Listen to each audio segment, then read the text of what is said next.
Devant Sciences Po Paris, 4 étudiants au parcours différent. Lévi Rodriguez, je suis un ancien du Parti de gauche. Thomas Laval, je viens de l'UMP. Antoine Chudzik, ancien du Parti Socialiste. Et Émeric Merlot du Front National. Tous sont unis par le même projet.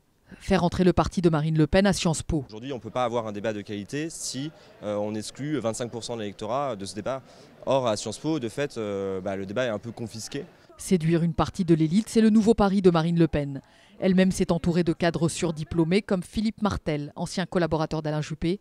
Il est aujourd'hui au Front National. Lorsque nous arriverons au pouvoir, il faudra agir vite, parce que les attentes du peuple français sont extrêmement fortes.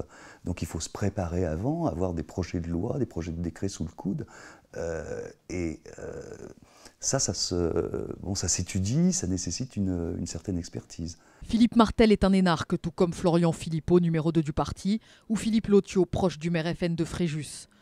D'autres venus d'écoles de commerce ou d'Harvard planchent sur le programme économique. Le Front National poursuit depuis déjà assez longtemps, mais là ça s'accélère au fur et à mesure qu'il se rapproche du pouvoir local, voire national. Le Front National donc cherche à se doter de cadres qualifiés, suffisamment crédibles pour rassurer également ses électeurs. Un mouvement rythmé par le calendrier électoral. D'ailleurs, autour de Marine Le Pen, on annonce de nouveaux ralliements avant 2017.